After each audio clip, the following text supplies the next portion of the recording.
This also goes to the cremation of care in the Bohemian Grove. This is a place where these guys try to kill all of the nurturing feelings within themselves, and they also actually try to kill the goddess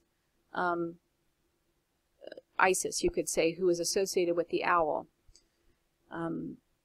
So they are actually trying to burn the owl.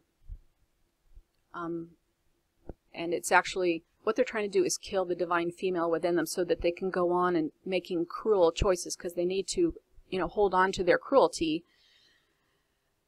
to be able to run the world the way that they're being told to run it. And so they're having conflicting feelings. That's how they deal with their conflicting feelings. They go out in the forest, they have, you know, homosexual parties out there, and they cremate probably a real person. I'm not going to say that they put a stuffed, you know, something that's not real in there. And they try to cremate care. And they do all of these horrible activities, and it's all in secrecy. And then they go back to their elected offices, and there's no such thing as elected. It's all a joke. It's a fairy tale. You know? We really got to wake up to all this. But I just want to show you that I'm starting to understand more about the patriarchy, which wishes the patriarchy. There's a such thing as divine male and divine female, but the patriarchal system is not divine male, because the divine male integrates the female, and the divine female integrates the male. So you can't go too far on the polar opposite. You have to keep the integration. You have to be balanced. Also, the patriarchy wants to, you know, rape and pillage the earth, create pollution. They want to reign with insanity, and they need, apparently, they need to cremate care within them, turn it to ash, for them to be able to maintain that level of cruelty. So that's the other tie-in having to do with Isis and the owl. The owl is a sign of Isis. It's not necessarily a bad sign. What it means is it shows the female ability, the divine female. Now, all of you men have divine female within, depending on how balanced you are within. It doesn't take anything away from your masculinity. It just means that you are broadened spiritually. So I'm not saying that only a female can see this, but the owl sees in the dark, and it also hears very acutely. And Isis is the spoken word, so she's also the heard word, and she can see. It's the intuitive divine female aspect of everyone. It gives you the ability to see the code. It gives you the ability to know what's true and what's not true. And Casey, if you're listening to this, and I love your channel, it is the pineal gland. The pineal gland is like the merging of what you could say the Christ and the divine female. It's the merging of Yahshua and the Holy Spirit. It's the ultimate knowing. No one can tell you. You can never be tricked again once you really have one eye. And that's what Yahshua was saying. Let your eye be single. This is the merging. And this is what they do not want you to have. This is why they have fluoride in every bottled drink. Every beer that you drink, everything that's bottled or boxed, unless you got it from the ground and washed it, it has fluoride in it. And your toothpaste has fluoride in it. And that calcifies your pineal gland, and it limits your knowing. This is why children know things that grown-ups don't know. So you need to clean your pineal gland. If you want some practical advice, do the lemon master cleanse. That lemons pull fluoride, and they also pull aluminum out of you. You read up on that, find out about it on the internet, do your first 8 days. My first time of doing that cleanse, it was horrific. It was a horrific cleanse. So worth it, though. But I began to be able to think within 3 days. I started to think better. I was in a horrible mental fog before that. I am not in a mental fog anymore. Things are going so fast. My IQ is so high. I wish my memory could keep up. It's fun. It's good to be able to see. And I think that's the message of the owl and the divine female. Having said that about the owl, please don't go out and buy owls and put them on your keychains or put them on your children, because those commercial owls have dark ritual on them. Don't do that. If you have dollar bills in your purse, bless them, because they have an owl on them, and it's a dark ritual owl. So just bless them so they don't manifest in your life. They want to bring down, here's what they want to do with the owl. So they know that a lot of children die, and children are powerful. So when a child dies, it's more powerful than when anything else dies. So if they have an owl that has a dark ritual on it, and I'm not kidding you, this is what they really do. I don't know if it works, but I think that they have reason to believe that this works. That when the child dies, they can use that death as a death sacrifice that actually points the energy against the divine female, against the owl. I think that's how they think. I know it's really twisted, but this is why you don't want to put skull and bones on your children. I mean, that just seems self-explanatory. I don't know why I have to explain this. Skull and bones. Do not put those on your children, people. I don't care if it has a pink bow in its hair. Don't put it on your child. Take it off your child and don't even burn it in your household. Throw it in the trash and get rid of it. So don't have any owls. Don't have any keychains of anything of that, because those are all attached to dark ritual.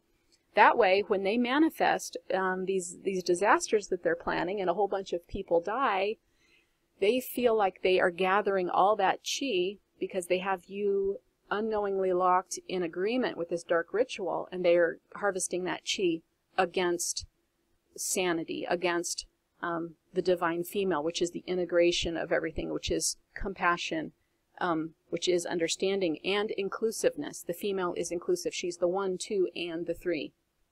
That is the letter B. To be or not to be? That is the question. I know I sound like a lunatic. If you think I sound like a lunatic, I understand why, but I just invite you to listen gently to me, and you'll see what I'm talking about. And please don't leave any negative comments, because if I decide that you're not savable, I'll just block you. Because I want this to be for people who are ready to learn.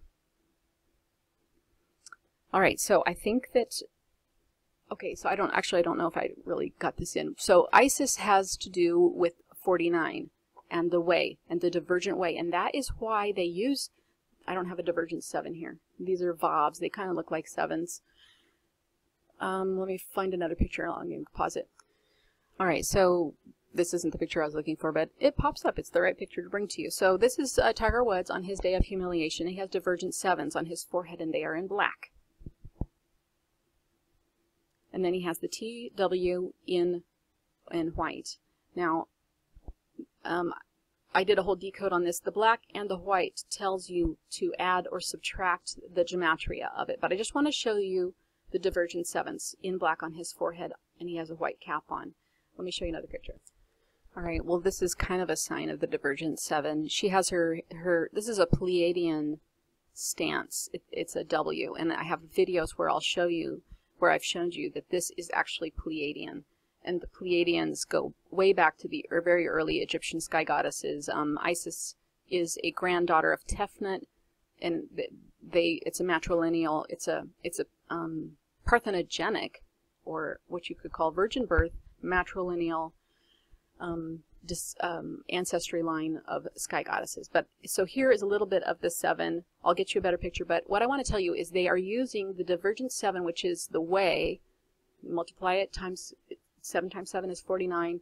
That's the gematria of the way. Isis's sign is divergent spirals and divergent 7s, and the W, which is the 23. They do that in their humiliation ceremonies as a way to program you against the divine female. You know, not necessarily you don't have a humiliation ceremony, but say Tiger Woods. All right, well, here is Isis as Hathor. And some people call this the cow goddess, and she just has a bunch of different associations and incarnations, because in these days there were a lot more different kinds of body types on the planet. This was actually, I believe, this was in the 6th dimension, and then after this we fell to the 3rd. But I wanted to show you each of these has 16 petals on it, and that is an 8, an 8, and a 16. And I believe that Isis is the Bride of Christ idea. I think it's brought forward from the Egyptian, and it was included into the Christian idea as the divine female ripening within you to the point that you are able to merge with the knowing and the divine male principle. So it's the Holy Spirit and the divine male coming together in the knowing, and that has to do with the pineal gland. It's a balanced pineal gland type of idea between the two thieves, and you know that Christ was crucified between the two thieves on Golgotha, which is the skull, and what's between the two thieves? The eyes. That's the pineal gland. And there's also a crossing. If you just want to talk about straight brain anatomy, there's a crossing behind the two eyes, and I have a video with the globus crucigus in the title. That's my video that has the most views because of Casey. Thanks, Casey. He mentioned me. But what it shows is the globus cruciger, which you see the royals holding the globus cruciger, and I have it in my intro and my outro. That is a sign of the eye.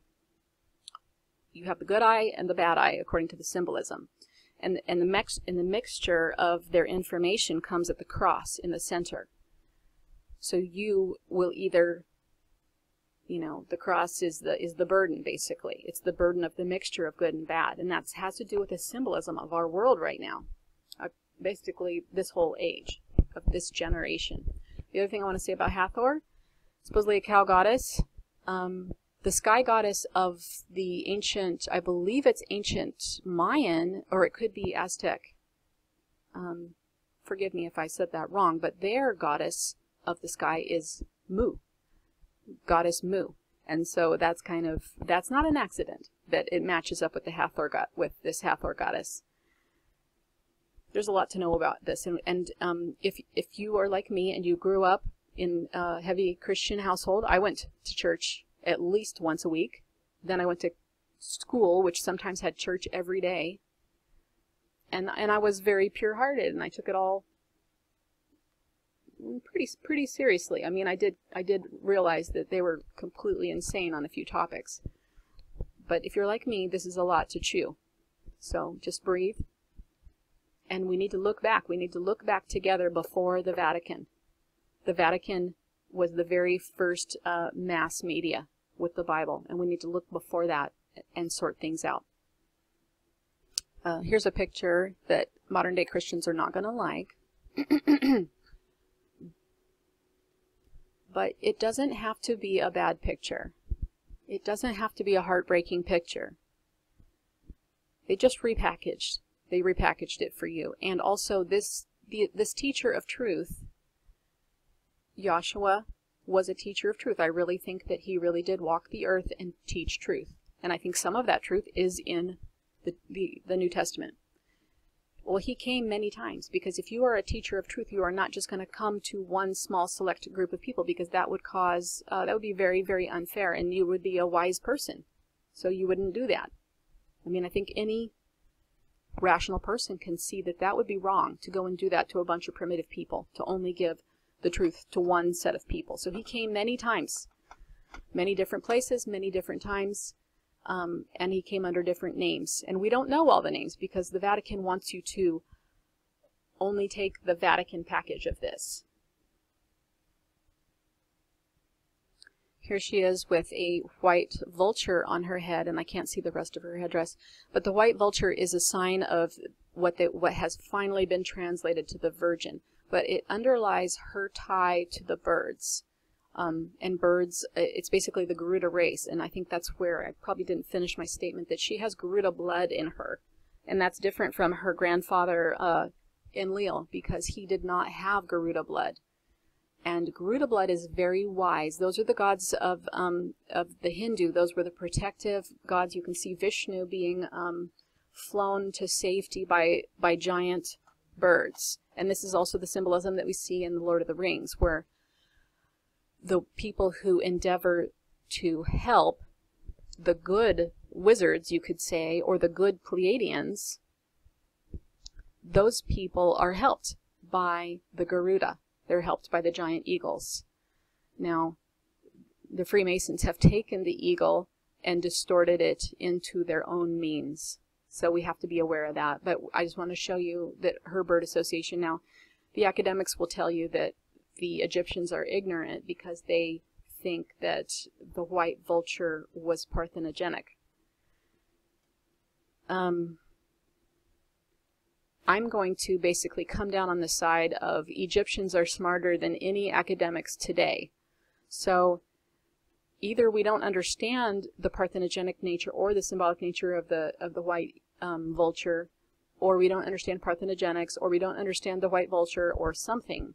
But for some reason, this has to do either with her Garuda heritage, or it has to do with her ability to have a virgin birth, to create children by herself, parthenogenicness. And so, you know, all the confusion having to do with these gods having all these different names, and also in the Mayan it's very confusing because they will have a son or a daughter, and then they will become that son or daughter. So it's almost like a soul transfer into the next body. If you look at this as the Pleiadians are parthenogenic, and that's just how they are, that's their species, not right or wrong, it's just how they are, then it makes a lot more sense, all of this confusion. Just real quick, here's my picture of the Albi Cathedral. This is a Hathor city, and if you find my video, this is a dove. They put the cathedral on the back of the dove, and it's a time-lapse dove. So please go see my time-lapse about this dove. It's very interesting. They show him flapping, and the dove has a direction. The heading of the direction of the dove is symbolic and important, and I do want to go back and take more looks at these headings. But the Hathor cathedrals, including, I believe, this one, but at least the Carcassonne one, they point to gateway. First of all, I think it's a gateway heading. I think it's a 101 if I'm remembering, but if it's not, it points to gateways, like the Carcassonne points to Lago Averno. So the Cathars who did worship the Holy Spirit, and they worshipped it as the Virgin Mary, as the mother and the bride of Christ, Mary Magdalene, they were for some reason building their cathedrals to point towards gateways, and at least some of them point to Lago Averno, which is a gateway to the underworld. So I would like to figure out what they were trying to tell us. This is the coat of arms of Paris, and it has a 10, it has a 5 and a 5. So it has a gateway 5, and it has these upward tower 5s. And I have been talking a lot about 55, the 2332 mirror, which is the upward and the downward pentacle of the 5-pointed star, and the combination of that. And that is also another way of talking about the mixing of the good and the bad, the cross behind the eyes, where the information of good and bad is mixed. And then you need to make your choice from your knowing, from your pineal gland, which is your Christ center. And you need to connect your Christ center to your heart. Otherwise you will be cruel. Okay, but just real quick, this is the sea, this is Marie, this is the Holy Sea, and if you look at this, if you look at this shape, this is also a C, but it makes a K sound right here. This is an arc, and it's a K. So if you tip a K backwards, if you draw a K in your mind and you tip it backwards, this is the shape. They also have a mirror of the shape here. And this has Starbucks symbolism ties, which I don't want to get into right now, but they're definitely there. And the south of France, that's where the Moravian kings came, and that's where the Cathars grew for a while before they were killed by the Vatican Church. And that's the bloodline of Christ and Mary Magdalene, because she carried the bloodline of the Christ forward. What else did I want to say about this? Oh, the arc. A is the all-seeing eye on top of the pyramid, which is actually symbolic about the evolution of the human mind. I think the pyramid is symbolic about that. The all-seeing eye, that is being used for sure by the dark. They are using that.